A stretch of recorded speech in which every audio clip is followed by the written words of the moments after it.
Hello and welcome to the Literary Lair, and it's Christmas! Or rather, it will be in a couple of weeks or so. And this week I have a special treat for you. A series that I've never touched on this show before. All of you are familiar with Sherlock Holmes, I deduce. And I also deduce that if you're familiar with Sherlock Holmes, you would know that he's a literary character created by Arthur Conan Doyle in 1887. One of those stories, written by Doyle, published in 1892, is Christmas-related, called The Adventure of the Blue Carbuncle.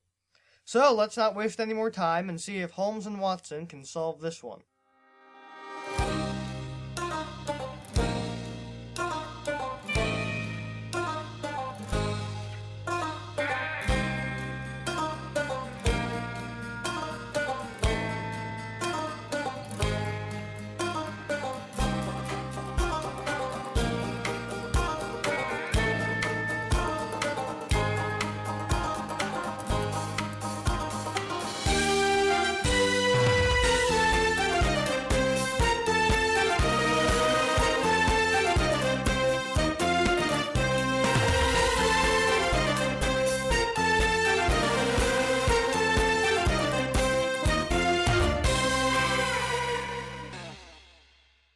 The story opens with John Watson visiting his friend Sherlock Holmes at Christmastime and finds him studying a battered old hat brought to him by Commissioner Peterson, possibly related to Dave Lister's drinking buddy, after the hat and a goose had been dropped by a man in a scuffle with some street toughs. Peterson takes the goose home to eat, but later returns to Holmes with a blue carbuncle his wife had found in the bird's throat.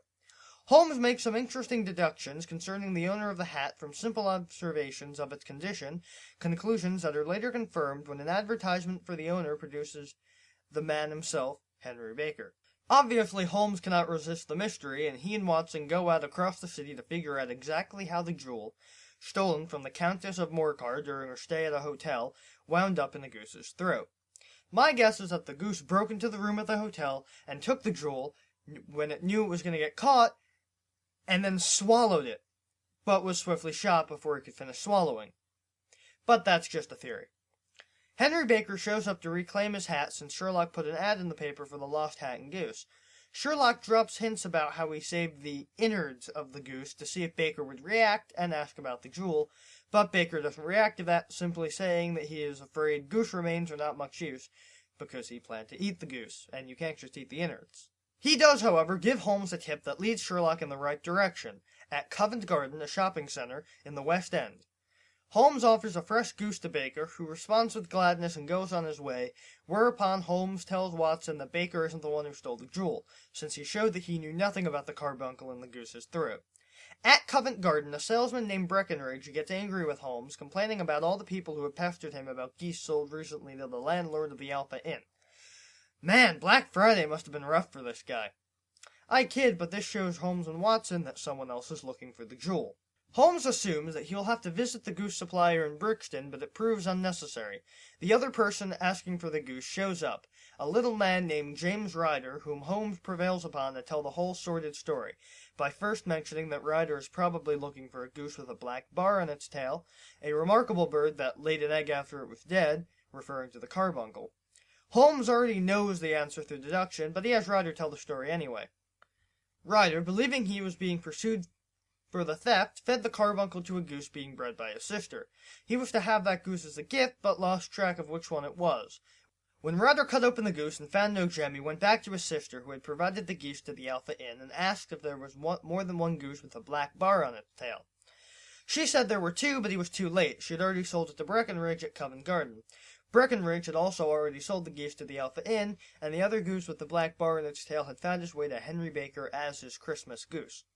Ryder and his accomplice, the Countess's maid, planned to frame John Horner, a plumber who worked at the same hotel as Ryder and had previously been imprisoned for the crime, therefore saving his own ass in the process. Holmes, however, does not take the standard action against the man, it being Christmas and all, concluding that arresting the clearly anguished Ryder would only make him into a more hardened criminal later, since he's not really a bad guy, just panicking in the face of danger. Holmes tells Ryder to get lost, and Ryder flees to the continent. Horner will be freed, as the case against him will collapse without Ryder's false testimony, therefore saving the man from false conviction. The story ends with Holmes remarking that he is not retained by the police to remedy their deficiencies. And that was The Adventure of the Blue Carbuncle, an overall great Sherlock Holmes story. I gotta say, I love Sherlock Holmes, and this story is no exception. I like how he didn't have the guy arrested and gave the guy a second chance, because Christmas. Well, I'm hoping that I'll get videos up for the next few weeks, and I'll be doing something a bit different for Christmas this year. As always, that's all the time we have for today, and if you like this video, show it to your friends and share it around. See you next time.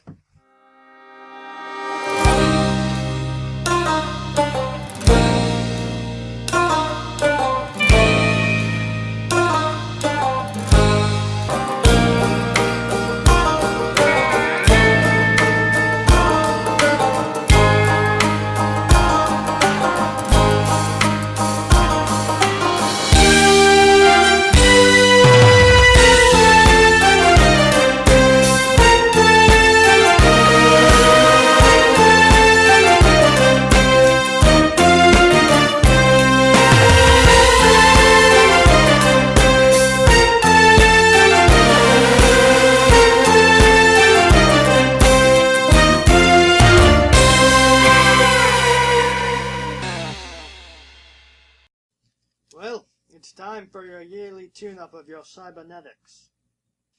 I was wondering when you'd get to it. I've been busy this year, just you wait. Do what you must. I warn you, I'm doing an upgrade of the memory core, so you might have some memory flashes. Nothing to worry about, though. Ugh, I can't believe I lost! To that idiot in the vest! I'll never become an officer in the Terran Empire if I keep this up.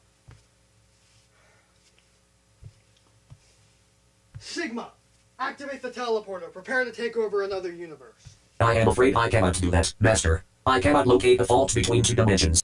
So I can't attack outside this dimension?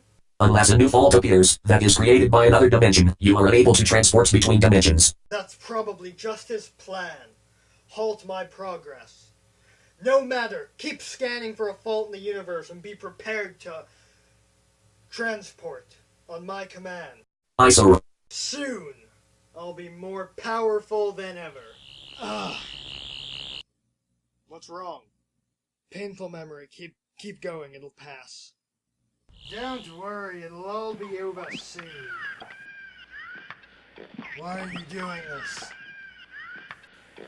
Because I'm evil. That's why.